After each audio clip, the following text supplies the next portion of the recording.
अस्सलाम वालेकुम dear student, मेरा नाम है सरिश चौधरी और आप देख रहे हैं मेरा यूट्यूब चैनल लर्निंग टेक। उम्मीद करती हूँ आप सब ठीक ठाक होंगे। और आज का जो हमारा टॉपिक है पर्सनैलिटी डिसऑर्डर, क्लिनिकल साइकोलॉजी यानी साइकोलॉजी का ये टॉपिक है हमारे पास पर्सनैलिटी डिसऑर्डर, जिसमें हम क्या पढ़ेंगे, पर्सनैलिटी डिसऑर्डर्स के बारे में पढ़ेंगे। ठीक है, कि एक पर्सनस की जो पर्सनैलिटी होती है उसमें क्या क्या डिसऑर्डर हो सकते हैं, क्या क्या डिसऑर्डर वो फेस कर रहा होता है और उसकी जो लिविंग होती है, उसका जो रहन सहन होता है वो किस तरह से उस चीज़ से अफेक्ट कर रहा होता है। ठीक है, ज़ाहिरी बात है जब हमारी पर्सनैलिटी जो एक नॉर्मल वे से हट जाएगी, हमें सवेरिटी की तरफ किसी चीज़ को लेके जा रहे हैं तो वो डिसऑर्डर कहलाएगा ना हमारे पास।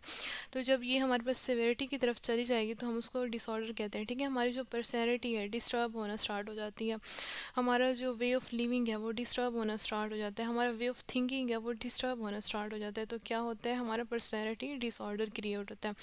जिस तरह आप ये पिक्चर्स में देख रहे हैं, ये जो पर्सन है इसकी पर्सनैलिटी, इसको हम कह सकते हैं ये पर्सनैलिटी डिसऑर्डर है। अब एक एक पर्सन है, उसकी पिक्चर्स को हम थ्री डिफरेंट वेज में देख रहे हैं, तो ये क्या है, पर्सनैलिटी डिसऑर्डर है ना।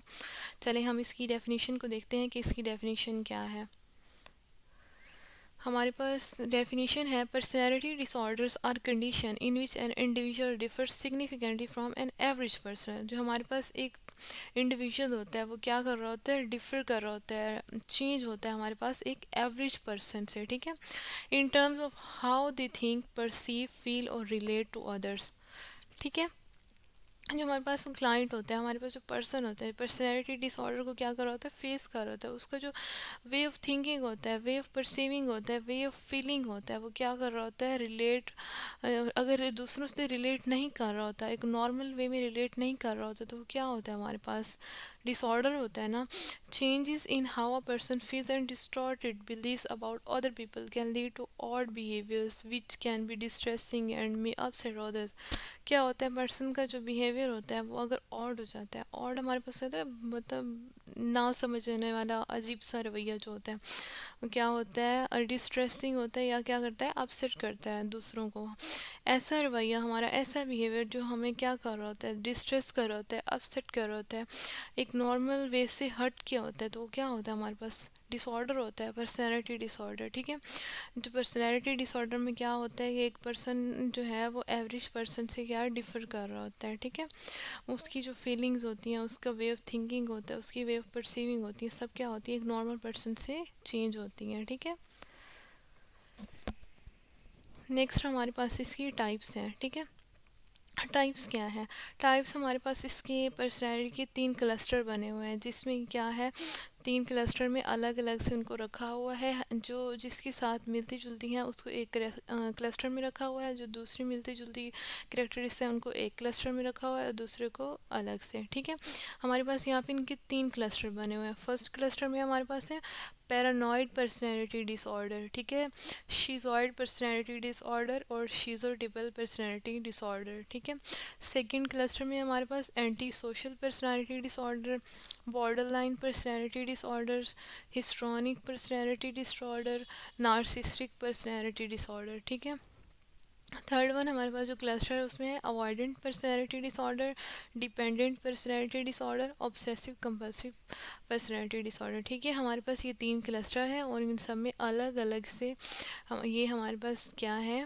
पर्सनैलिटी की जो डिसऑर्डर क्लस्टर जो है वो बने हुए और उनकी टाइप्स हैं।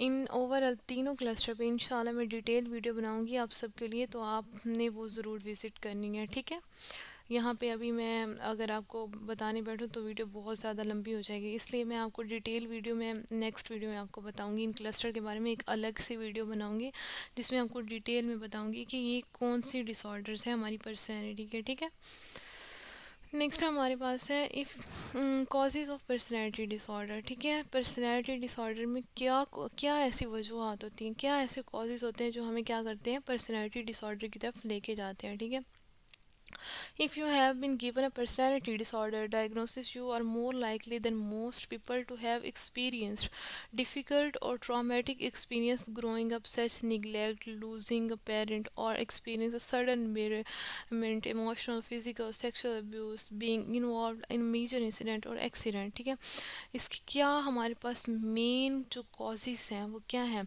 कुछ ऐसे एक्सपीरियंसेस, कुछ ऐसे ट्रॉमास जो हमारी लाइफ में हमारे क्या हो रहे होते हैं, हमारे साथ ग्रो अप हो रहे थे, जैसे कि निग्लेक्शन। निग्लेक्शन क्या होता है? निग्लेक्शन बहुत बहुत बहुत बड़ी चीज़ है। वो बच्चा हमें सही से बता सकता है जो जिसके पेरेंट्स या उसकी फैमिली वाले उसको निग्लेक्ट करते हैं, तो वो क्या होता है? पर्सनैलिटी डिसऑर्डर की तरफ चला जाता है। हमारे यहाँ क्या होता है कि लोग ना अपनी बेटियों से ज़्यादा बेटों को फोकस करते हैं, बेटियों पे तरजीह देते हैं। ठीक है, फॉर एग्जांपल अगर चार बेटियां पैदा हो गई, अगर पांचवा अगर बेटा पैदा हो गया ना, तो वो चार बेटियों को उतनी मोहब्बत नहीं देते जितने एक इकलौते बेटे को मिलती है। तो क्या होता है, जो डॉटर होती है वो निग्लेक्शन की तरफ जाती है। कुछ तो होती हैं वो इस चीज़ को ज़्यादा सीरियस नहीं लेती, लेकिन कुछ बहुत ज़्यादा सेंसिटिव होती हैं अपने पेरेंट्स को लेकर। ठीक है, तो क्या होता है, वो उन पर्सनैलिटी डिसऑर्डर की तरफ चली जाती हैं कि मेरी कोई इंपॉर्टेंस नहीं है, मेरी कोई वैल्यू नहीं है, सब उसकी वैल्यू है तो ठीक है ये वो। तो क्या होता है, उसकी जो लाइफ होती है वो डिस्टर्ब होना स्टार्ट हो जाती है, और वो निगलेक्शन की वजह से पर्सनैलिटी डिसऑर्डर फेस करना स्टार्ट करती है। ठीक है, नेक्स्ट हमारे पास है लूजिंग अ पेरेंट, मतलब किसी के पेरेंट की डेथ हो जाना। ठीक है, अगर फॉर एग्जांपल अगर एक किसी की पेरेंट्स में फादर की या फिर मदर की डेथ हो गई है, तो क्या होता है, जो पर्सन होता है बहुत ज़्यादा स्ट्रेस में चला जाता है, उसकी जो कंडीशन होता है वो नॉर्मल नहीं रहती। ठीक है, वो अपने लव वन की डेथ की वजह से क्या होता है, क्या करता है, पर्सनैलिटी डिसऑर्डर की तरफ चला जाता है। ठीक है, उसका इमोशनल या फिज़िकल सेक्सुअल एब्यूज़ होता है।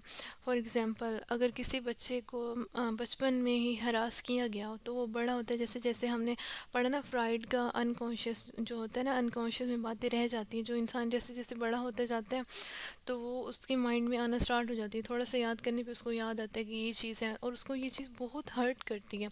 ठीक है, ये सेक्सुअल अब्यूज़ में यही होगा, ये ऐसा कोई ड्रामा हुआ उसके बचपन में तो बाद में उसको याद आ रहा हो। ठीक है, फिर वो उसको क्या करता है, उसकी पर्सनैलिटी को हिट करता है, वो उसको पर्सनैलिटी डिसऑर्डर की तरफ लेके जाता है। ठीक है, इसमें हमारे पास मेजर इंसिडेंट्स और एक्सीडेंट भी हो सकते हैं जो किसी भी पर्सन को क्या है, पर्सनैलिटी डिसऑर्डर की तरफ लेके जाते हैं। ठीक है, नेक्स्ट हमारे पास इसकी सिम्टम्स हैं, हम वो पढ़ते हैं।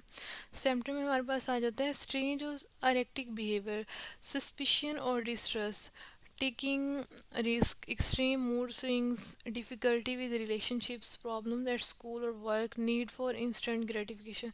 ठीक है, सिम्टम्स क्या होती हैं इसमें, जब एक पर्सन पर्सनैलिटी डिसऑर्डर को फेस कर रहा होता है, ठीक है, वो बहुत ज़्यादा उसको मूड स्विंग्स होती हैं, वो स्ट्रेंज हो वो उसका बिहेवियर होता है ना बहुत ज़्यादा स्ट्रेंज हो जाता है, सस्पिशन और डिस्ट्रस्ट हो जाता है, वो किसी पे एतबार नहीं कर सकता। ठीक है, क्योंकि अगर वो किसी ट्रॉमा से गुजरा हो लाइफ में, बचपन में उसके साथ चाइल्डहुड में कोई ऐसा एक्सपीरियंस हुआ हो, तो किसी पे ट्रस्ट नहीं कर सकता। ठीक है, तो वो बहुत ज़्यादा उसको मूड स्विंग्स होती हैं, रिलेशनशिप जो होते हैं उसमें क्या होते हैं, उनको डिफ़िकल्टी होती हैं, स्कूल या कॉलेज में या किसी भी काम की जगह पे उनको प्रॉब्लम का सामना करना पड़ता है, उनको क्या होता है, इंस्टेंट ग्रेटिफिकेशन की बहुत ज़्यादा नीड होती हैं। ठीक है, नेक्स्ट हमारे पास है इसका ट्रीटमेंट, कि हम इसको ट्रीट कैसे कर सकते हैं। Personality disorders are some of the most difficult disorder to treat in psychiatry. This is mainly because people with personality disorder do not think their behavior is problematic, so they don't often seek treatment. Psychotherapy can help manage personality disorder. क्या है हमारे पास, जो personality disorder होते हैं बहुत ज़्यादा some time mostly difficult होते हैं इन साइकाइट्री में इनको ट्रीट करने के लिए, क्योंकि ये मेनली बिकॉज इसलिए होते हैं क्योंकि जो पर्सन्स होते हैं उनका बिहेवियर बहुत ज़्यादा प्रॉब्लमेटिक होता है, वो चीज़ों को सॉल्व होने के लिए वो इस तरह से बिहेव ही नहीं करते कि चीज़ों को हम सॉल्व कर सकें, उनका जो बिहेवियर तो बहुत ज़्यादा कम्प्लेक्स होता है। ठीक है, जो डोंट ऑफन सी ट्रीटमेंट, ये ट्रीटमेंट की तरफ जाते ही नहीं हैं, ठीक है। Psychotherapy can help manage personality disorder. Psychotherapy यानी कि टॉक थेरेपी हमारे पास एक ऐसी थेरेपी है जिससे हम क्या कर सकते हैं, पर्सनैलिटी जो डिसऑर्डर हैं उनको हम मैनेज कर सकते हैं, ठीक है। Psychotherapy is a term for a variety of treatment technique that aim to help you identify and change troubling emotion thoughts and behaviour. क्या होता है, जो पर्सन के इमोशंस होते हैं उसकी वो जो थॉट्स होते हैं, उनके बिहेवियर होते हैं, उनको क्या करते हैं, आइडेंटिफाई करके उनको हेल्प कर सकते हैं साइकोथेरेपी के ज़रिए हम, ठीक है। नेक्स्ट हमारे पास है main goal of psychotherapy for treating personality disorder. अच्छा जी, साइकोथेरेपी के हमारे पास मेन गोल कौन से हैं जो हम पर्सनैलिटी डिसऑर्डर को ट्रीट करने के लिए यूज़ कर रहे होते हैं, ठीक है। हमारे पास फर्स्ट वन है reducing immediate distress such as anxiety and depression. हमने क्या करना है, इमीडिएट डिस्ट्रेस जो है हमारे पास उनको रिड्यूस करना है, उनको कम करना है, जैसे कि एंजाइटी हो गया, डिप्रेशन हो गया, ठीक है। Helping the person understand that their problem are internal and not caused by other people और सिचुएशन। हम उनको ये बताना होता है कि जो आपकी प्रॉब्लम्स हैं, आपकी जो जितनी भी प्रॉब्लम्स हैं वो आपकी इंटरनल हैं। वो लोगों पे जब ट्रस्ट नहीं कर रहे होते तो हम उनको इस तरह इस वे में समझाते हैं कि आप लोगों पे ट्रस्ट करना स्टार्ट करें, आप अपने अंदर इंटरनल जो है आपका उस पे फोकस करें, आप उसको सेट करें, आपकी प्रॉब्लम जो है बिल्कुल ठीक हो जाएंगी। Decreasing unhealthy and socially undesirable behaviour, जो क्या होते हैं अनहेल्दी और सोशली अनडिज़ायरेबल जो बिहेवियर होते हैं उनको क्या करते हैं, हम डिक्रीज़ करते हैं साइकोथेरेपी के ज़रिए। Modifying the personality that traits that are causing difficulty, जो पर्सनैलिटी ट्रेट्स होते हैं हम उनको क्या करते हैं, मॉडिफाई करते हैं, ताकि वो क्या करें, हमारे जो पर्सनैलिटी है उसको नॉर्मल वे में लेके आना स्टार्ट करें, ठीक है। ये थी आज की हमारी वीडियो। होप सो आप लोगों को समझ आ गया होगा, और अगर आप लोगों को कुछ समझ नहीं आया तो आप कमेंट बॉक्स में लाजमी बताइएगा। जो आपको समझ ना आए मैं इंशाल्लाह आप लोगों को जवाब दूंगी और समझाने की कोशिश करूंगी, ठीक है। और मिलते हैं फिर नेक्स्ट वीडियो में इंशाल्लाह। Thank you for watching. मेरे चैनल को ज़रूर सब्सक्राइब कर दें और वीडियो को लाइक शेयर करना मत भूलिएगा। ओके, टेक केयर, अल्लाह हाफिज़।